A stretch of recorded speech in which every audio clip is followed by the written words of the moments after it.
BJP అభ్యర్థిగా పోటీ చేస్తున్నటువంటి మాజీ మంత్రివర్యులు ఈటెల రాజేందర్ గారు, అదేవిధంగా మన యొక్క శాసనసభలో బీజేపీ పక్ష నాయకులు మహేశ్వర్ రెడ్డి గారు, శాసనసభ్యులు రాకేష్ గారు, అదేవిధంగా మన రాష్ట్ర కార్యదర్శి కాసం వెంకటేశ్వర్లు గారు, మన ఖైరతాబాద్ మాజీ శాసనసభ్యులు చింతల రామచంద్రరెడ్డి గారు, మన యొక్క మాజీ మంత్రివర్యులు మరి శశిధర్ రెడ్డి గారు, మాజీ మంత్రివర్యులు కృష్ణ యాదవ్ గారు, అదేవిధంగా వేదిక మీద ఉన్నటువంటి ఇతర గౌరవ పెద్దలందరికీ పేరు పేరున నమస్కారాలు తెలియజేస్తూ, మనము నామినేషన్ వేయాల్సింది కాబట్టి 2 నిమిషాలు మాట్లాడి ముగిస్తాను. మన యొక్క ముఖ్య అతిథి మన యొక్క రక్షణ శాఖ మంత్రి రాజ్నాథ్ సింగ్ గారు మనను ఉద్దేశించి మాట్లాడతారు. మీకు అందరికీ తెలుసు, మన సికింద్రాబాద్ పార్లమెంట్ నియోజకవర్గం నుంచి 2019లో ఎన్నిక కాకముందే నేను 3 సార్లు శాసనసభకు గెలవడం జరిగింది. అంబర్పేట ప్రజలు, హిమాయత్ నగర్ ప్రజల ఆశీస్సులతో శాసనసభకు గెలిచాను. నేను గెలిచిన ప్రతిసారి కూడా ఎన్నికలకు ముందు ఆ 5 సంవత్సరాలు ఏం చేశానో ప్రజలకు నివేదిక రూపంలో మరి ఇచ్చేటువంటి సాంప్రదాయం ఉంది. ఆ రకంగా 2004లో గెలిచినప్పుడు 2009లో ఇచ్చాను, 9లో గెలిచినప్పుడు 14లో ఇచ్చాను, 14లో గెలిచినప్పుడు 2018లో కూడా ఇచ్చాను. మళ్ళీ ఇప్పుడు పార్లమెంట్ సభ్యుడిగా 2019లో గెలిచిన తర్వాత నిన్నటి రోజు నేను సికింద్రాబాద్ నియోజకవర్గ ప్రజలకు, తెలంగాణ ప్రజలకు నివేదిక ఇవ్వడం జరిగింది. నేను 4.5 సంవత్సరాలుగా ఏం చేశాను, ఏ రకంగా తెలంగాణ అభివృద్ధి కోసము, మన కాన్స్టిట్యున్సీ అభివృద్ధి కోసము కృషి చేశానో సవివరంగా మరి తెలంగాణ ప్రజల ముందు మీడియా ద్వారా పెట్టడం జరిగింది. సికింద్రాబాద్ ప్రజల ముందు మీడియా ద్వారా పెట్టడం జరిగింది. నేను కేంద్ర మంత్రిగా మరి మొదటిసారి హోంశాఖ సహాయ మంత్రిగా అమిత్ షా గారికి మరి పనిచేయడం జరిగింది నరేంద్ర మోడీ గారి ఆదేశాలతో. ఆ తర్వాత 2.5 సంవత్సరాల తర్వాత ప్రధానమంత్రి గారు క్యాబినెట్ మినిస్టర్గా 3 బాధ్యతలు ఇవ్వడం జరిగింది. టూరిజం మినిస్టర్గా, కల్చర్ మినిస్టర్గా, నార్త్ ఈస్ట్ డెవలప్మెంట్ మినిస్టర్గా 3 బాధ్యతలు ఇచ్చారు. నేను అన్ని రాష్ట్రాలు తిరుగుతూ మరి దేశ ప్రజలకు సంబంధించినటువంటి కరోనా విషయంలో కానీ, లేక మరి సంస్కృతి శాఖ మంత్రిగా ఆజాద్ కా అమృత్ మహోత్సవాలు కానీ, G20 సమావేశాలు కానీ అనేక కార్యక్రమాలు మరి ప్రధానమంత్రి మోడీ గారి ఆదేశాలతో ప్రభుత్వం తరఫున దేశవ్యాప్తంగా చేశాను. అంతేకాదు, ఒక దిక్కు మంత్రిగా ఉంటూనే పార్టీ కార్యక్రమాలు కూడా మరి పార్టీ అధ్యక్షుడు ఆదేశాలతో సమాంతరంగా పనిచేశాను. తమిళనాడు ఎన్నికల ఇన్ఛార్జ్ అప్పుడు కానీ, గోవా ఎన్నికల ఇన్ఛార్జ్ అప్పుడు కానీ, ఇంకా అనేక ఇతర బాధ్యతల్లో కూడా నిర్వర్తించడం జరిగింది. అదేవిధంగా గత 9 నెలలుగా మన యొక్క తెలంగాణ రాష్ట్ర శాఖకు కూడా అధ్యక్షుడిగా ఉండాలని మరి పార్టీ జాతీయ స్థాయి నాయకత్వం ఆదేశంతో ఒక దిక్కు కేంద్ర మంత్రిగా ఉంటూనే తెలంగాణ రాష్ట్ర శాఖలో కూడా మరి కార్యకర్తలతో కలిసి పనిచేస్తా ఉన్నాను. మీకు అందరికీ తెలుసు, నేను గత 2004 నుంచి కూడా శాసనసభ్యుడిగా కానీ, గత 4.5 సంవత్సరాలుగా పార్లమెంట్ సభ్యుడిగా కానీ ఏ ఒక్క రోజు కూడా నాకు ఓటేసినటువంటి ప్రజలు కానీ, తెలంగాణ ప్రజలు కానీ తల దించుకునే విధంగా ఈ రోజు ప్రవర్తించలేదు. ఏ ఒక్క విషయంలో కూడా నేను పొరపాటు చేయకుండా నైతిక విలువలకు కట్టుబడి మరి ఈ యొక్క ప్రజాప్రతినిధిగా పనిచేశాను. ఏ కాంట్రాక్టర్ దగ్గర కానీ, ఏ ఒక్క వ్యక్తుల దగ్గర కానీ ఏ ఒక్క పొరపాటు చేయకుండా ఈరోజు అనేక రకాల అభివృద్ధి కార్యక్రమాలు చేపట్టడం జరిగింది. నేను మనవి చేస్తా ఉన్నాను, మళ్ళీ ఈసారి నన్ను ఆశీర్వదించి గెలిపిస్తే నేను ఈ సందర్భంగా మన సికింద్రాబాద్ నియోజకవర్గ ప్రజలకు మనవి చేస్తా ఉన్నాను. సికింద్రాబాద్ నియోజకవర్గ ప్రజలు ఏ రోజు కూడా మీ యొక్క పార్లమెంట్ సభ్యుడిగా మీ ఆశీస్సులతో గెలిచిన తర్వాత ఏ చిన్న పొరపాటు మీరు తల దించుకునే విధంగా వ్యవహరించిన విషయాన్ని ఈ సందర్భంగా మనవిస్తున్నాను. తప్పకుండా నేను ఈ యొక్క రాష్ట్ర అభివృద్ధి కోసం కానీ సికింద్రాబాద్ అభివృద్ధి కోసం కానీ పార్లమెంట్ సభ్యుడిగా సికింద్రాబాద్ ప్రజల వాణి వినిపించడంలో కానీ నరేంద్ర మోడీ గారి నాయకత్వంలో సబ్కే సాత్, సబ్కా విశ్వాస్, సబ్కా ప్రయాస్ మరి అనేటువంటి ఆలోచనతో ముందుకెళ్తానని మనవి చేస్తా ఉన్నాను. ఈరోజు సికింద్రాబాద్ కాన్స్టిట్యున్సీలో కానీ తెలంగాణ రాష్ట్రంలో కానీ గత 9.5 సంవత్సరాలుగా నరేంద్ర మోడీ గారి నేతృత్వంలో మరి 10 లక్షల కోట్ల రూపాయలు ఖర్చు పెట్టడం జరిగింది. మన సికింద్రాబాద్ కాన్స్టిట్యున్సీలో మన పక్కన ఉన్నటువంటి రైల్వే స్టేషన్ 720 కోట్ల రూపాయలతో అత్యంత అద్భుతంగా దాన్ని అభివృద్ధి చేస్తా ఉన్నాం. మన శంషాబాద్ ఇంటర్నేషనల్ ఎయిర్పోర్ట్ ఏ రకంగా ఉంటుందో రానున్న రోజుల్లో మన యొక్క సికింద్రాబాద్ రైల్వే స్టేషన్ కూడా అదే విధంగా అభివృద్ధి చేయబోతున్నాం. ప్రధానమంత్రి గారిని స్వయంగా పిలిచి ఆ యొక్క కార్యక్రమాన్ని శంకుస్థాపన చేయడం జరిగింది. నేను గత అనేక సంవత్సరాలుగా ఏ ఒక్క రోజు కూడా ఎవరి మీద దౌర్జన్యాలు చేయలే.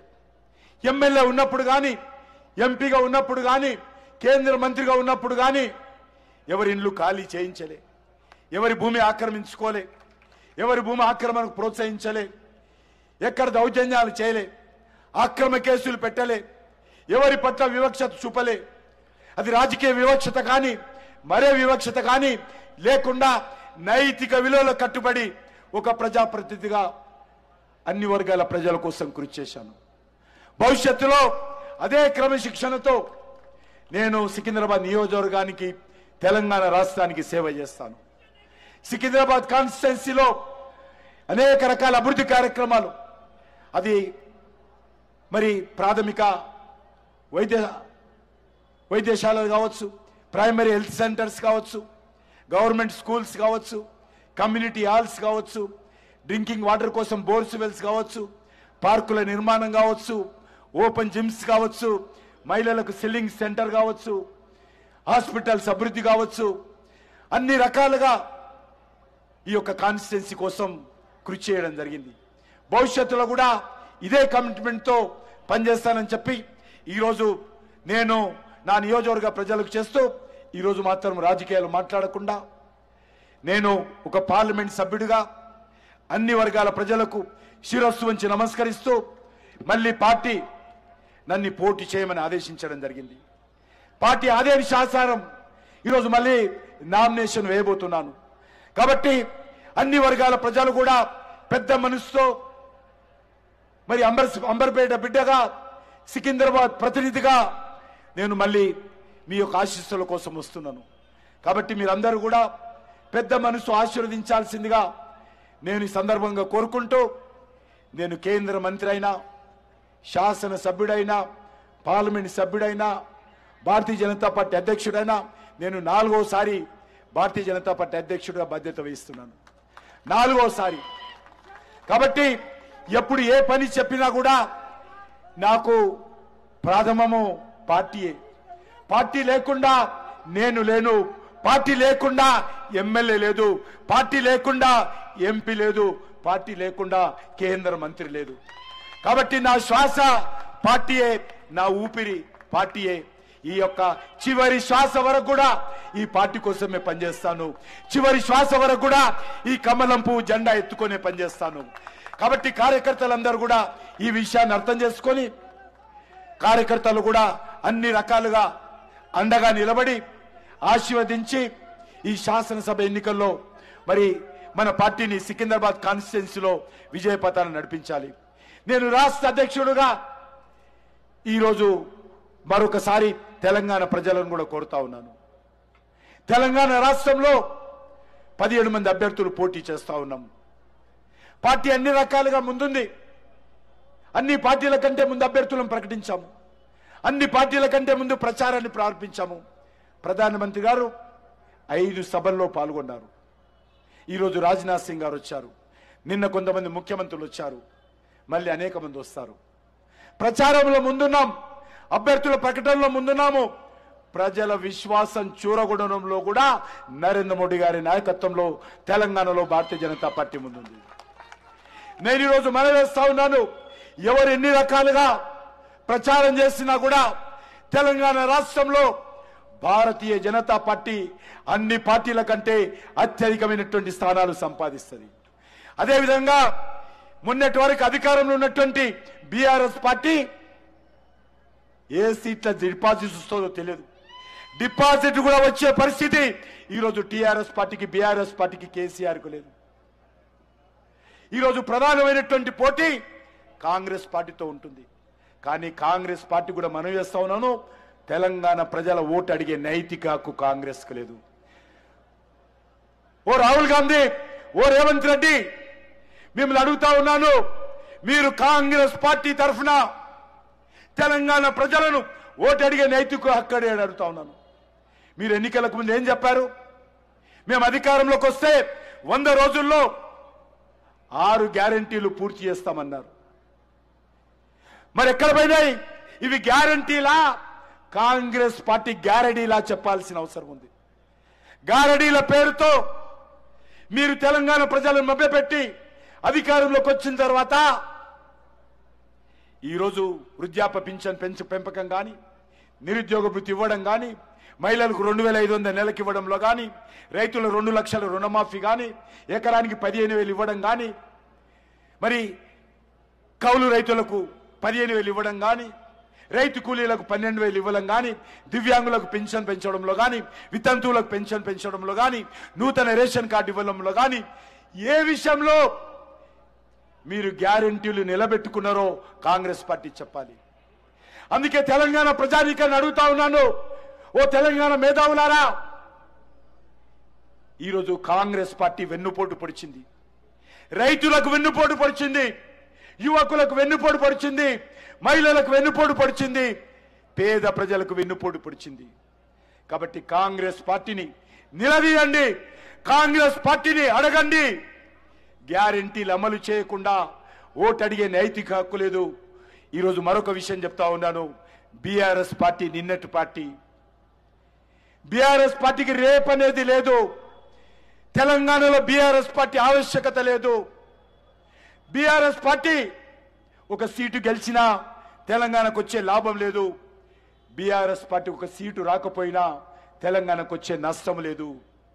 కాబట్టి తెలంగాణ రాష్ట్ర రాజకీయాలలో బీఆర్ఎస్ శకం ముగిసింది.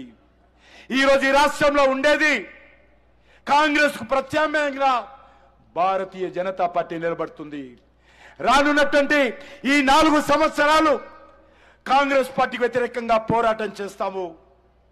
కాంగ్రెస్ పార్టీ ఇచ్చినటువంటి గ్యారంటీల అమలు కానీ, ఎన్నికల ప్రణాళికలో 400కు పైగా చెప్పినటువంటి హామీలు కానీ అమలు చేయాలని డిమాండ్ చేస్తాము.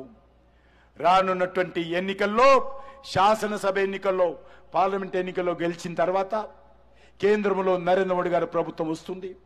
నరేంద్ర మోడీ గారి ప్రభుత్వ సహకారంతో తెలంగాణ అభివృద్ధి కోసం కృషి చేస్తూ కాంగ్రెస్ పార్టీ ఇచ్చినటువంటి హామీల మీద నిరంతరం పోరాటం కొనసాగించి ఈ తెలంగాణ గడ్డ మీద బీజేపీ జెండా ఎగరడమే ఏకైక లక్ష్యంగా ముందుకెళ్తామని నేను ఈ సందర్భంగా కోరుకుంటూ, తెలంగాణ సమాజమా, పోటీ చేస్తున్నటువంటి అన్ని స్థానాలలో కూడా బీజేపీ అభ్యర్థులను ఆశీర్వదించండి. వచ్చేది నరేంద్ర మోడీ గారి నేతృత్వంలో కేంద్ర ప్రభుత్వము, నరేంద్ర మోడీ గారి నేతృత్వంలో ఈరోజు తెలంగాణ రాష్ట్రం నుంచి 17కు 17 సీట్లు గెలిపించాల్సిందిగా నేను తెలంగాణ ప్రజలను ప్రార్థిస్తూ సెలవు తీసుకుంటున్నాను. భారత్ మాతాకి, కమలం పువ్వు గుర్తుకే.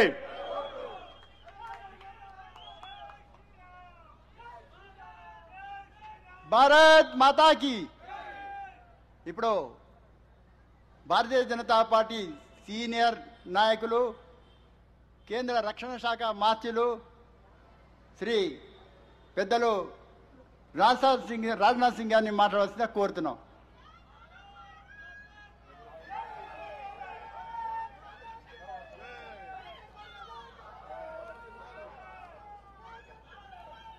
बोलिए भारत माता की।